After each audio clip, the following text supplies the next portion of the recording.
It is one of the most haunting crimes in American history.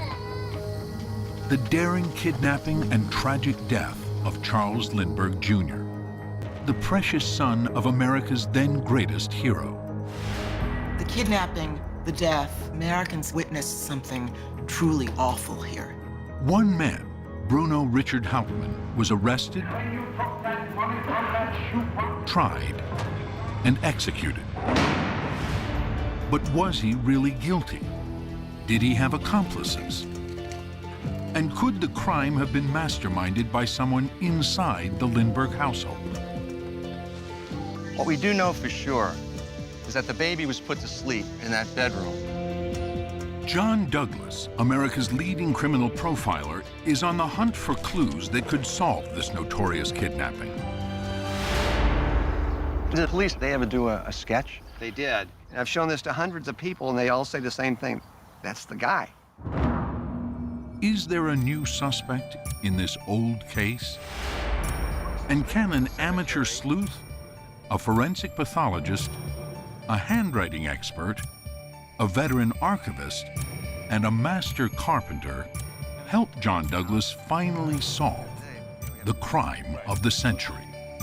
We owe it to the victims' families to know that the person who perpetrated this crime didn't get away with it. Next on Nova, who killed Lindbergh's baby?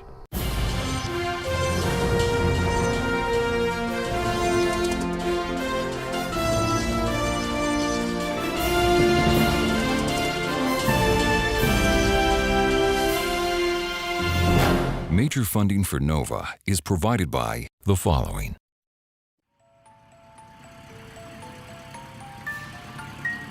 Years ago, this narrow country lane led to the scene of one of the most perplexing crimes in American history.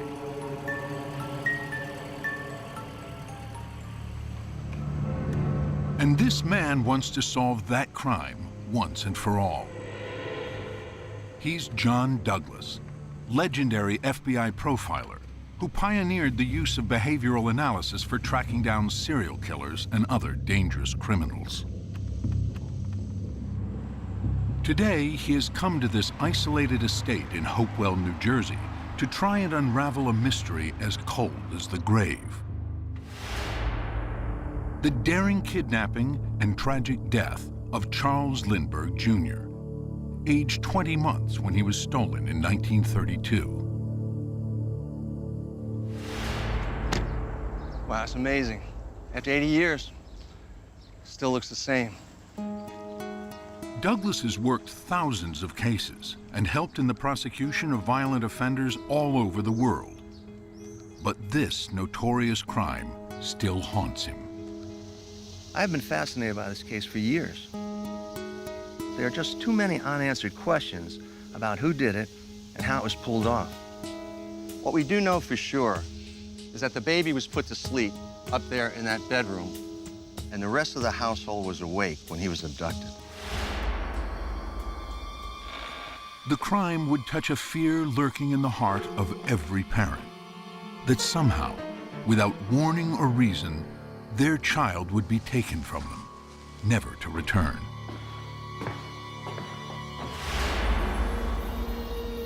And when you can't solve a crime like that, or come up with satisfactory answers, the case won't go away, because with children, it's like we somehow failed to protect them.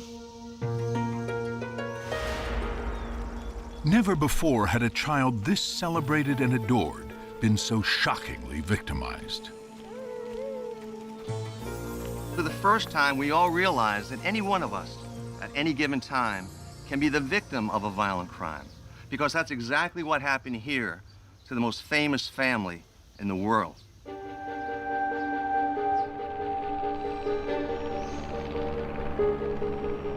With his triumphal solo flight across the Atlantic in 1927, Charles Augustus Lindbergh instantly became a global icon. Charles Lindbergh was the hero of the world, not just of the United States. He seemed to personify the best of an American. Young, informal, very handsome, tall, blue-eyed, and a bit shy. He's irresistible to the world at that moment. As this 1927 hit song clearly demonstrates. Lindbergh, oh what a flying fool was he. Lindbergh, his name will live in history. Over the ocean he flew all When Lucky Lindy met heiress Anne Morrow, he not only taught her how to fly, he married her.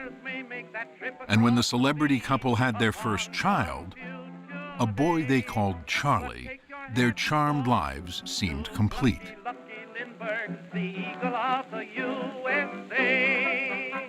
But their joy lasts less than 2 years. A message that shocked the world comes in on the police teletype.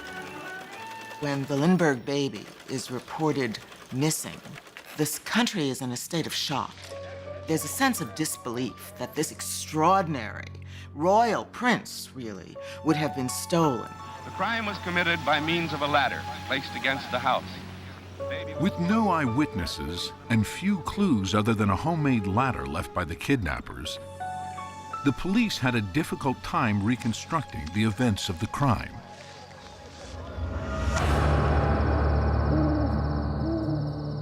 What emerged as facts were these.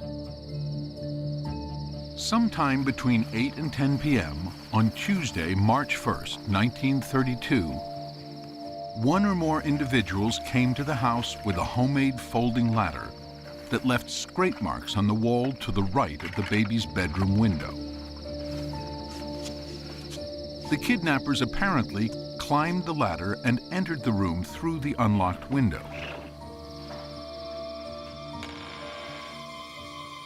Once inside, they snatched the sleeping baby from his crib.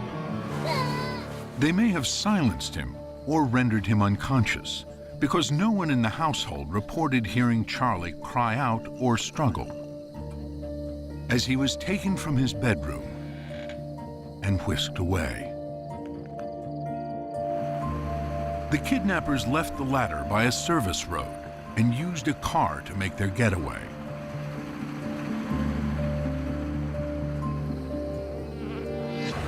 They had placed a ransom note on the baby's windowsill demanding $50,000 for his safe return, and warned Lindbergh there would be trouble if he involved the police. The criminals left no fingerprints or other helpful forensic evidence to guide the investigation. So where to begin? As an investigator, one of the first questions I would ask is, did they have inside help? This is the first time the Lindberghs were here on a Tuesday. The house was not quite finished, so the family only came on weekends. They spent weekdays at Ann's family estate in Englewood, New Jersey. But Charlie had a cold, and Ann didn't want him to travel. So how did the kidnappers even know they'd be here that night? John Douglas wants to profile the type of offenders who could have committed this crime. Were they organized professionals or lucky amateurs? One way to answer this question would be to figure out what they intended to do with Charlie. It takes too much planning and resources to care for a toddler. It's a whole lot easier to pretend the child's alive, collect the ransom, and be on your way. And I believe that's what happened here. At a late-night meeting in a Bronx cemetery, the kidnappers did collect the ransom and did get away scot-free. Dr. John Condon, Lindbergh's emissary, handed over the $50,000 in a wooden box in exchange for a note telling Lindbergh where he could find his baby. But it was all a ruse. 2 weeks later, a truck driver walking in the woods stumbled upon Charlie's decomposing body, not 5 miles from his Hopewell home. And from the state of the corpse, it appeared he died the very night of the kidnapping. An entire nation mourned Charlie's death as if this child was their very own. There's a loss of innocence that takes place as a result of this case. The kidnapping, the death, all of it makes Americans confront the fact that they've witnessed something truly awful here. The baby had a fractured skull, and when police found cracks in the ladder, they theorized the breaking ladder startled the kidnapper, who dropped the baby by accident. But John Douglas disagrees with this scenario. And so does this man. He's former North Carolina Chief Medical Examiner John Butts, an expert on suspicious child deaths. It has been proposed that the injuries this child suffered were the result of some type of an accident. This is problematic for me because while it might explain some of the injuries, it doesn't explain all of them.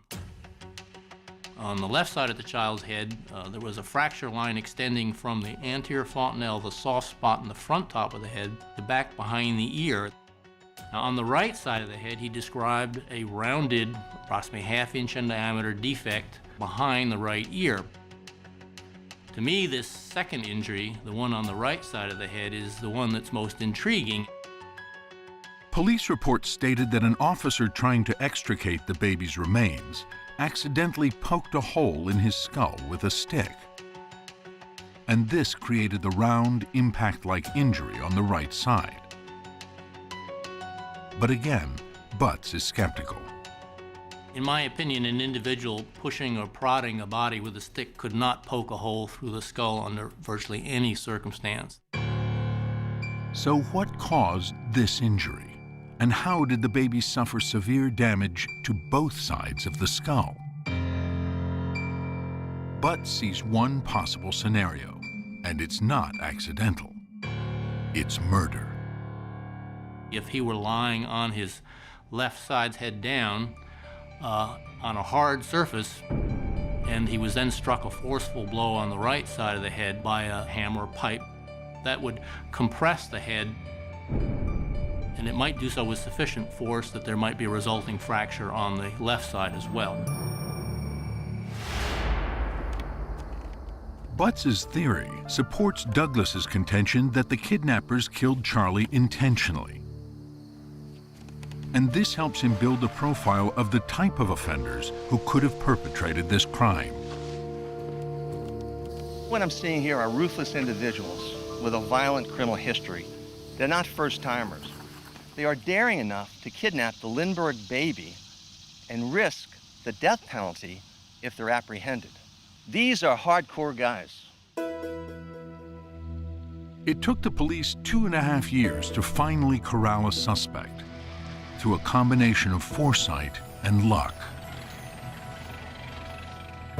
When authorities prepared the original ransom money, they handed out lists of the serial numbers to banks and stores.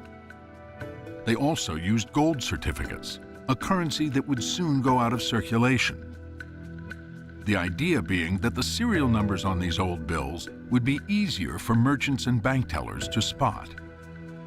About 2.5 years after the kidnapping, a guy pulls into a gas station up in New York and buys about 98 cents worth of gas and pays with a $10 gold certificate. Now, the gas station attendant is suspicious, but he's not thinking, oh, this is Lindbergh ransom money. He's thinking, we're off the gold standard now for about a year or so. The bank might not take this money. So just in case, he writes down the license number of the car on the edge of the bill. And that license number was Richard Hauptmann's. When police went to the home of Bruno Richard Hauptmann, a German immigrant carpenter living in the Bronx, they found $14,000 of the ransom money, a small handgun, and other suspicious evidence. They arrested him on the spot. Thousands stormed the venerable court at Flemington, New Jersey. The biggest trial ever seen in America began in Flemington, New Jersey on January 3, 1935. Thousands of reporters and onlookers descended on the small town, all scrambling for a front row seat. It was such a mob scene. A lot of people were beginning to express doubts about whether justice could be served in the context of this kind of circus. At the trial, Hauptmann presented himself as an innocent working man who would never commit such a crime. Are you the cemetery gentleman that was in the other cemetery? But a closer look at his background calls this assertion into question. Prior to coming to the United States, he had a criminal record back in Germany. Mark Falzini is the archivist for the New Jersey State Police Museum.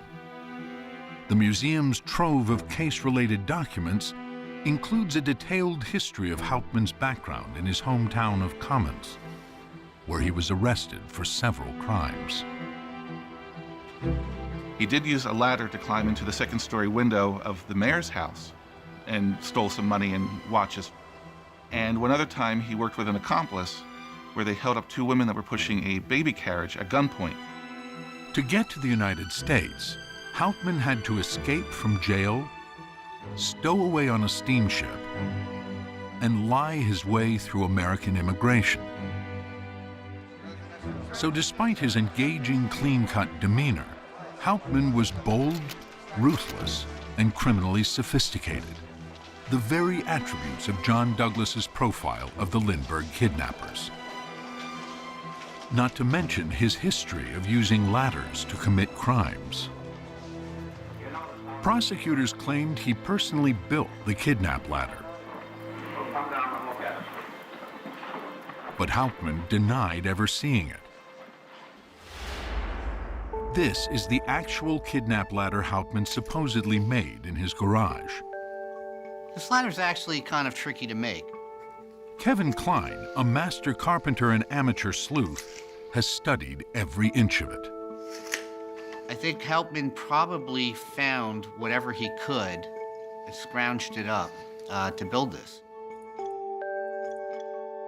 The ladder was cleverly designed, with 3 sections that nestled together, making it easier to carry, set up, and remove.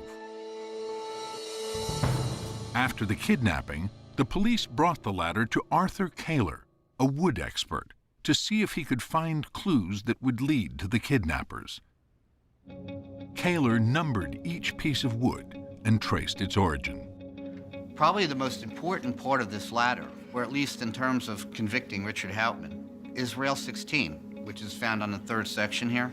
This rail was positively ID'd as connecting to a floorboard in Hauptmann's attic. Rail 16 is made of yellow pine. When police noticed that Hauptmann's attic contained yellow pine floorboards, they asked Kaler to compare a sawed-off board with rail 16. He looked at the grain patterns and drew the conclusion that the two had been connected. There was a small portion missing, but you could draw the grain figure and it matched perfectly. To John Douglas, the wood evidence is conclusive. If I was working this case and the police found a piece of that ladder matches wood found at that residence, I would tell the police, why am I here? Why did you bring me into the case? You got your man. Douglas has come to the actual Flemington courtroom where Hauptmann's trial took place. It took 6 weeks of grueling testimony. But on February 13th, 1935, the jury handed down its verdict. Guilty as charged, with a sentence of death. But was Hauptmann the only person involved in the crime? As he waited in his cell, prosecutors, convinced he did not act alone, offered him a deal. They would spare his life if he named his accomplices, yet he never wavered from his claim of innocence, and thereby sealed his fate: execution in the electric chair.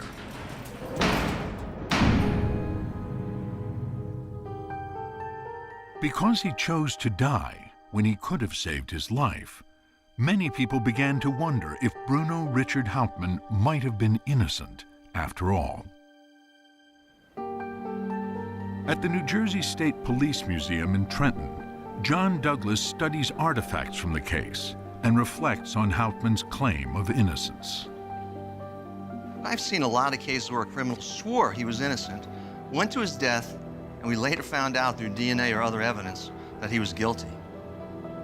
Some criminals just want to try and protect the family name.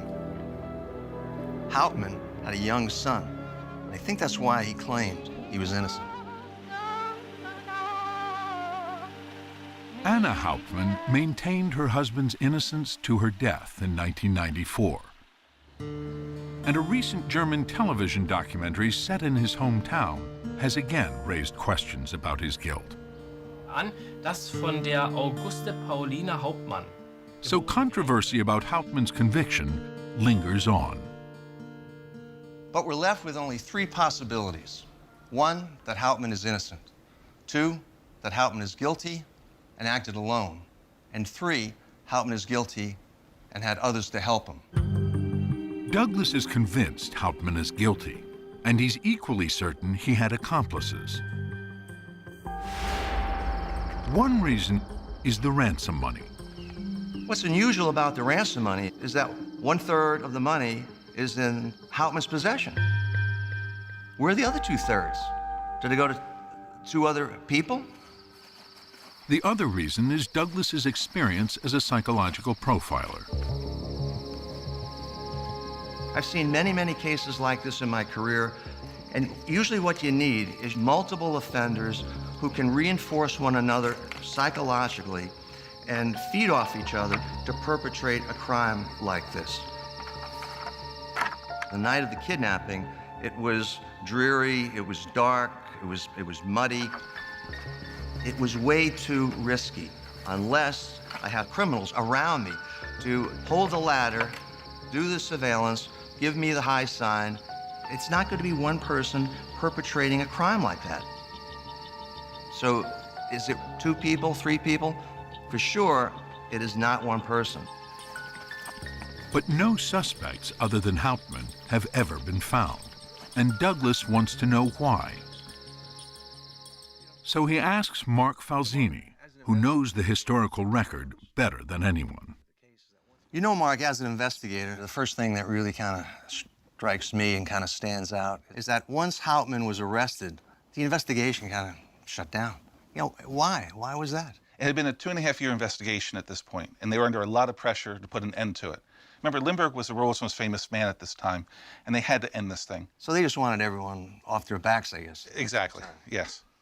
Police must have interviewed thousands of suspects here. You have thousands upon thousands of files. The police did interview quite a few people.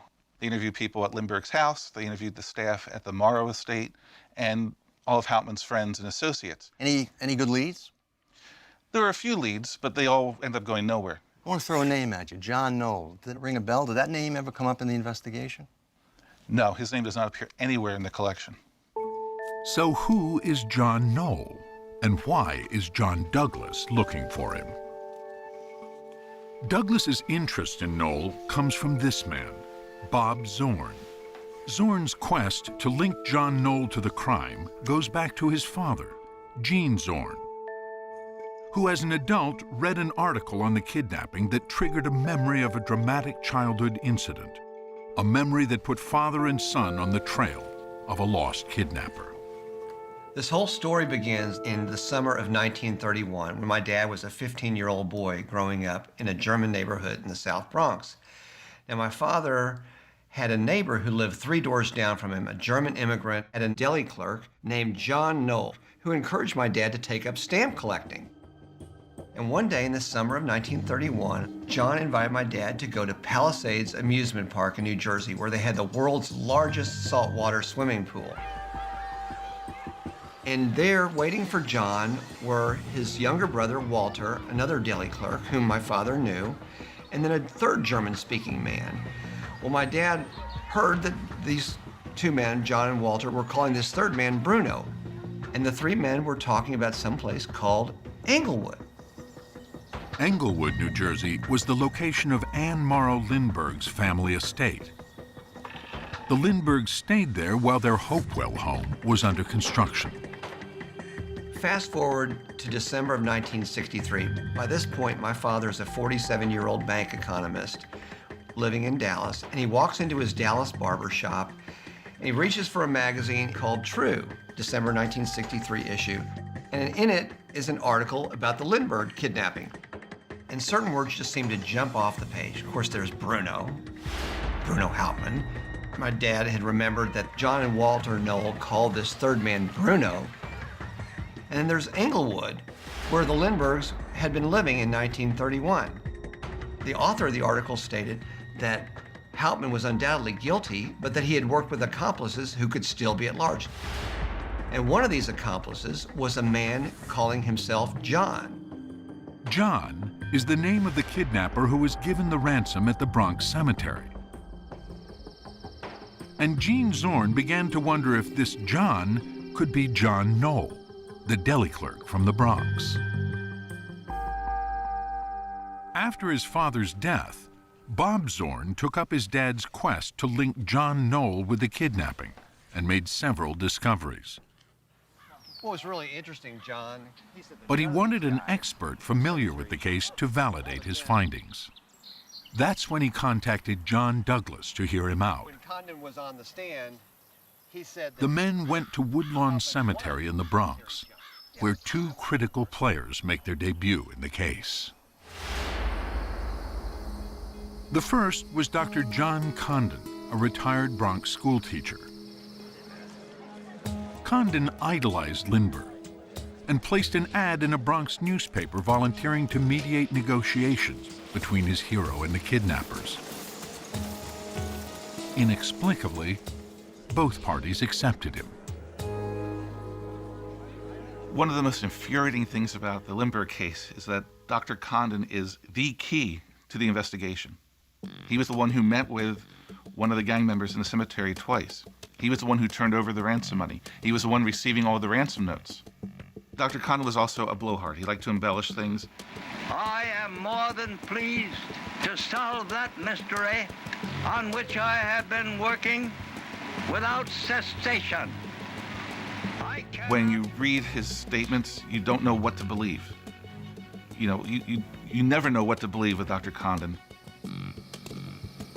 In Condon's account of his first meeting with the kidnappers, he goes to the cemetery, but at first can't find anyone. And then after a while, a man who had secreted himself inside the cemetery reached out and started waving a handkerchief to attract Condon's attention. Is that one of the kidnappers? Yes, it was one of the kidnappers. Did he say anything? Well, he had a heavy German accent. The first thing he said was, "Have you got it, the money?" The man with the German accent says to call him John and becomes known as Cemetery John. Condon is the only person ever to see Cemetery John, so his description is critical to Bob Zorn's quest to match him with John Knoll.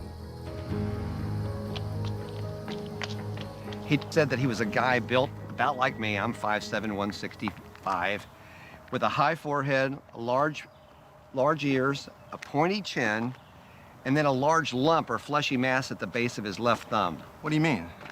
Well, there appeared to be an abnormality. A photograph I have of John Knoll clearly shows that there was something very abnormal about his left thumb. This photograph, taken a few years after the kidnapping, is the best view we have of both of Knoll's thumbs. Hand specialists are divided on whether they reveal a clear abnormality. But both thumbs are large and discolored, so he might have had some physical anomaly.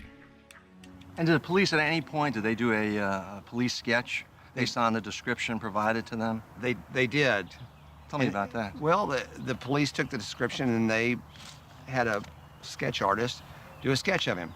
I got a photograph of John, and then I set that photograph next to this police sketch, and it was a dead ringer. And I've shown this to hundreds of people, and they all say the same thing. That's the guy.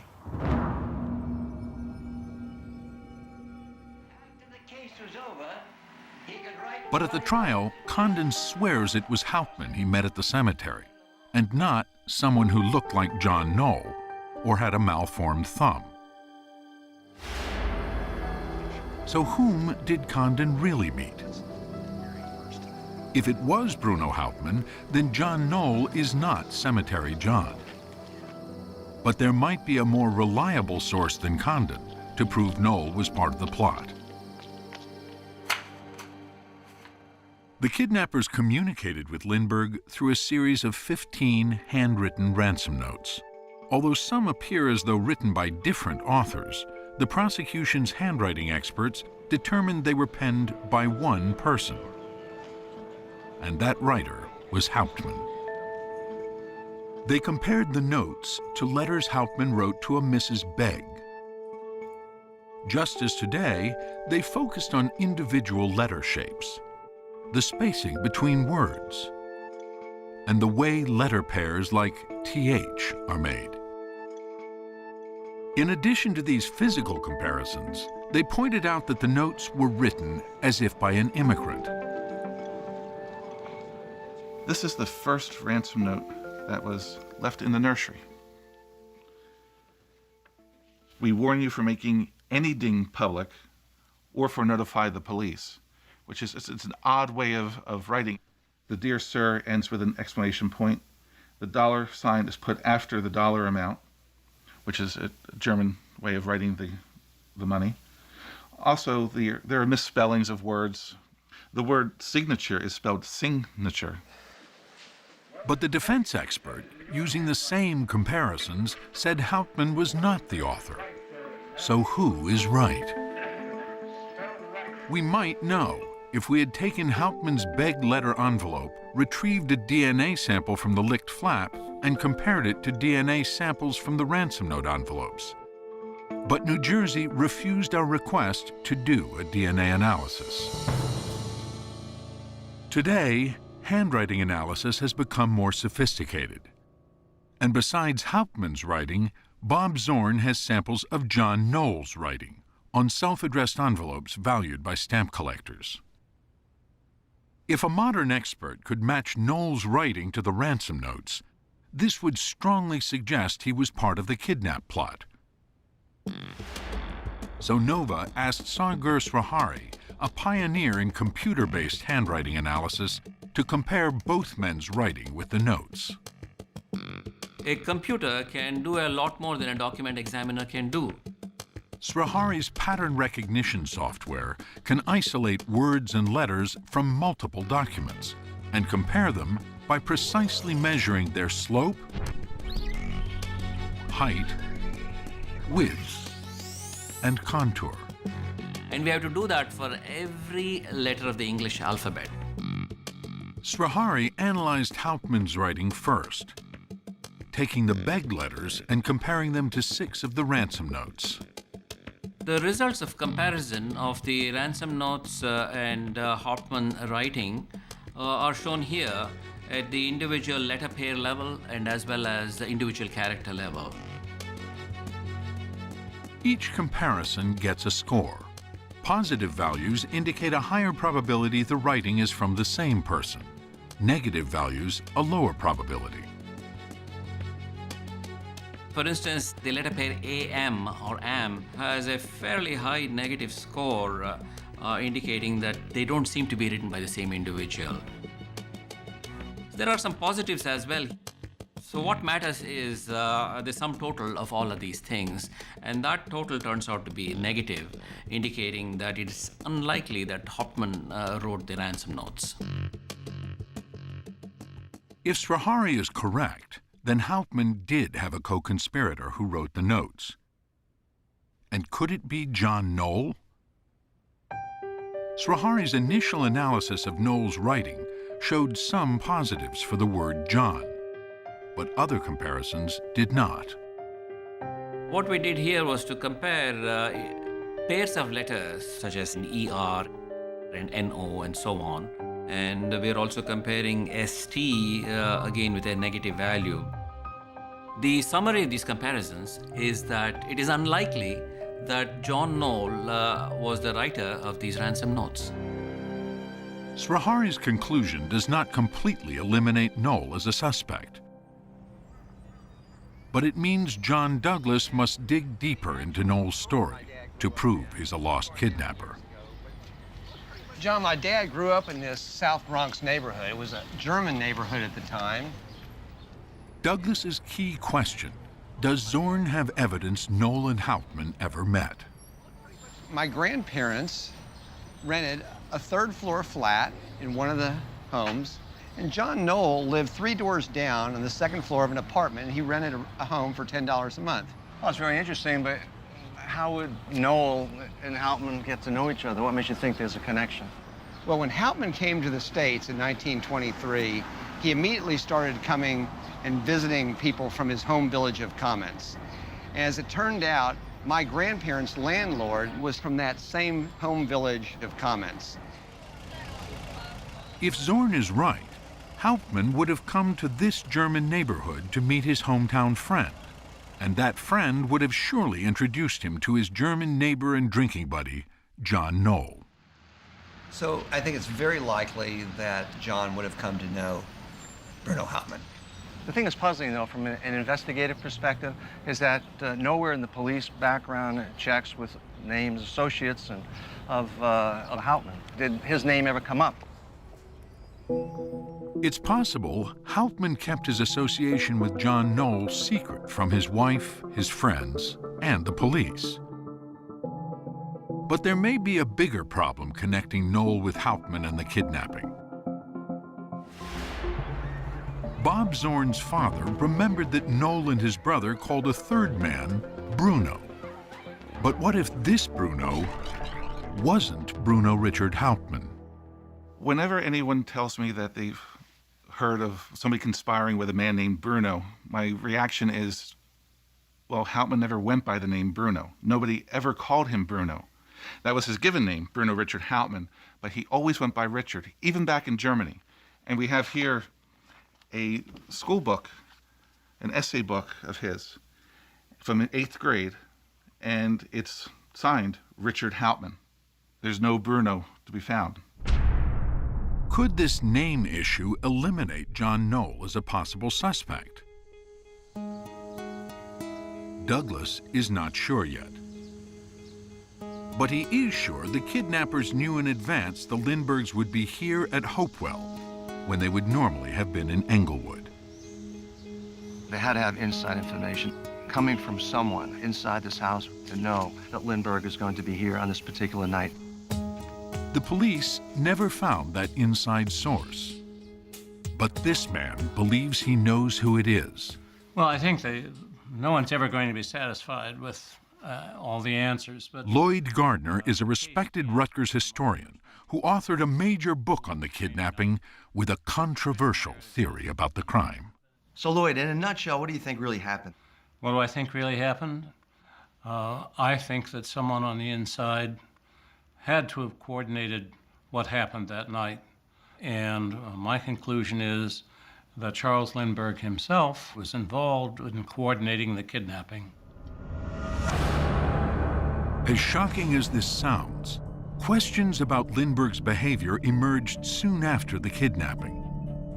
He didn't trust the police and used his enormous influence to control them and the investigation. He even kept the ransom notes and negotiations with the kidnappers secret. So some people began to wonder if he was hiding something. But why would he want his own child kidnapped? Lindbergh was very much involved in the eugenics movement, and I think Lindbergh was very afraid that little Charlie was not ever going to be a healthy young man. Eugenicists believe in creating superior human beings by selectively breeding the smartest and strongest people, those with good genes, and sterilizing the physically and mentally weak. There were rumors that Charlie had some physical problem, and if he did, this could be a sign that Lindbergh had inferior genes. And his feeling about having an imperfect child may have weighed on him very, very heavily. Is there any evidence that Lindbergh's baby had any of these health problems? Yes, the family doctor noted enlarged or still open fontanelle, which should have been closed. He had difficulty getting the child to stand up straight when he was doing the physical examination. And children who have this problem are often associated with rickets. Charlie's physician described him as having a moderate rickety condition. but not the severe form of rickets that can bring deformed bones and other skeletal issues. Rickets is caused by a vitamin D deficiency. So the Lindberghs were giving Charlie vitamin supplements. But was he seriously affected or mildly compromised? According to pathologist John Butts, his medical record shows no evidence that he had any significant medical problems. If he did have rickets, it was a very mild condition for which he was being appropriately treated. But what if his condition was more serious? Do you think that this would be enough motivation to plan a kidnapping and killing of his own child? I don't think Lindbergh wanted the child killed. Obviously, something went wrong. I think Lindbergh's idea, his overriding idea, was to get the child out of the household and into an institution. This is not unusual for wealthy families to do something with a child who's not quite right. Gardner believes it was Lindbergh who told the kidnappers when the baby would be at the unguarded Hopewell residence and not at the well-guarded Englewood estate. Although any staffer could have given the family's location, only Lindbergh knew one thing. He would be the only person who would know whether he was going to be in Hopewell that night. That evening, Lindbergh had scheduled a speaking engagement in New York. He was normally punctual. But this time he missed the appointment and returned home. He claimed he forgot the commitment, but Gardner has a different theory. The fact that he missed this appointment enabled him to come down to Hopewell and direct the kidnapping from the inside to make sure that there was no interference with it being carried off successfully.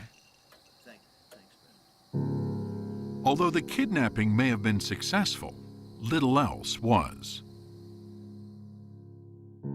Charlie ended up dead, and the Lindberghs received new kidnap threats against their second child. By 1936, they abandoned the Hopewell home and fled to Europe for a 3-year exile. While there, Lindbergh's embrace of eugenics attracted him to the superior race philosophies of the Nazis, who embraced him in return.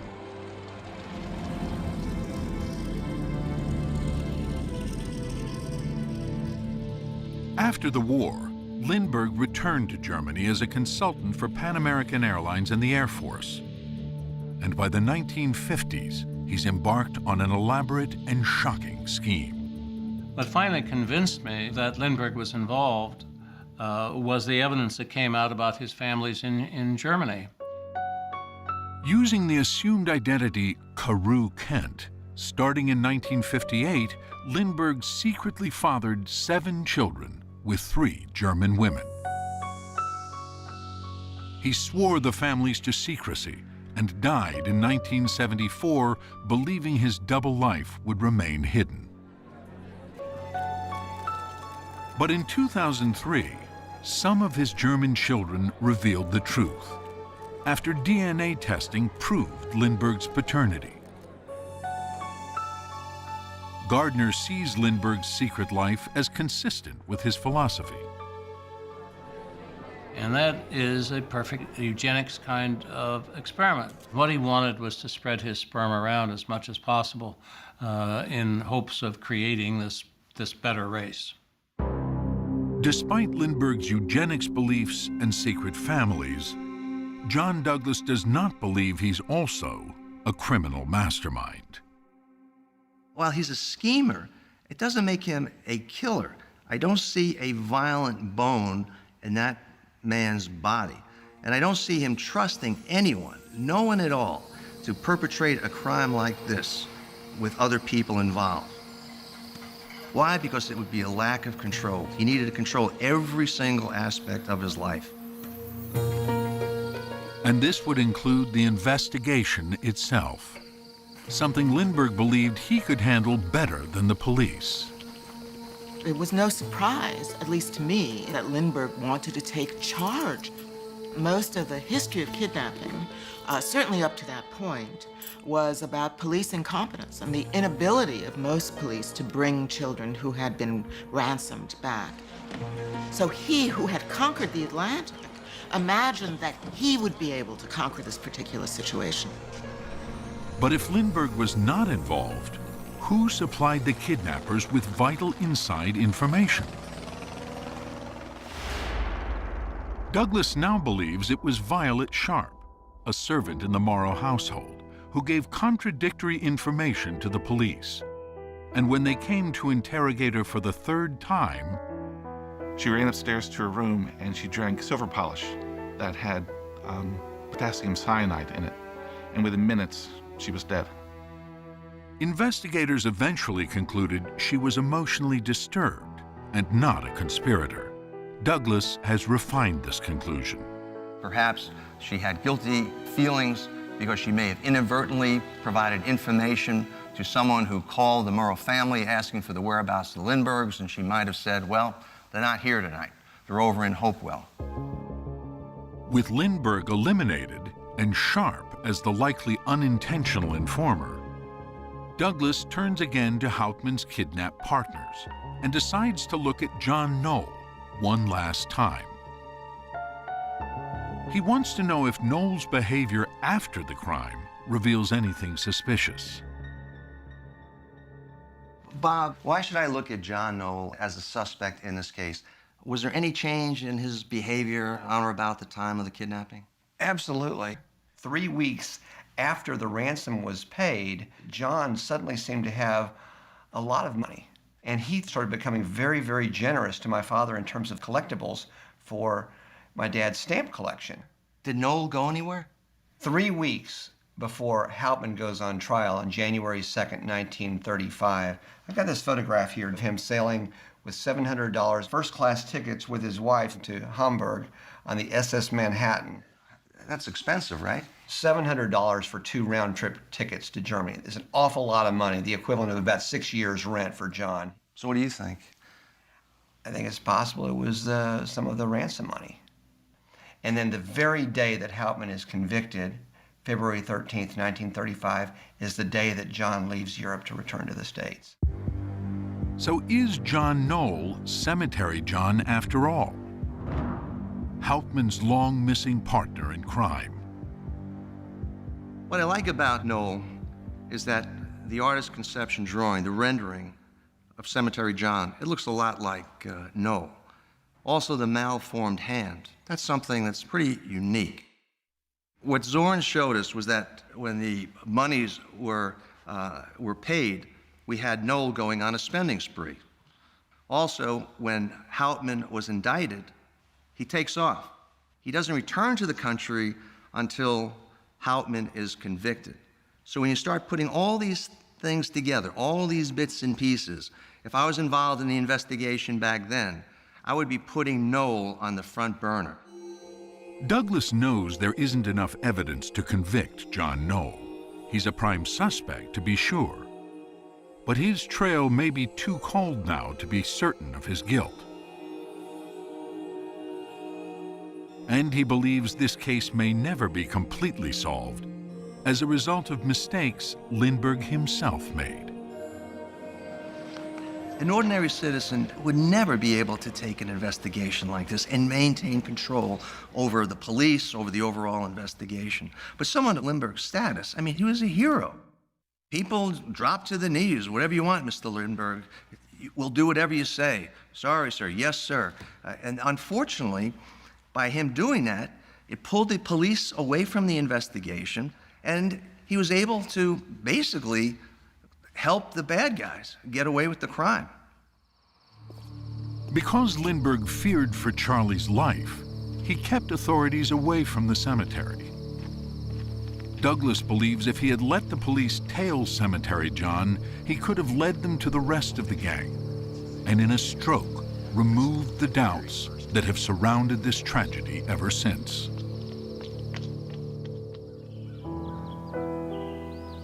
The death of Charles Lindbergh Jr.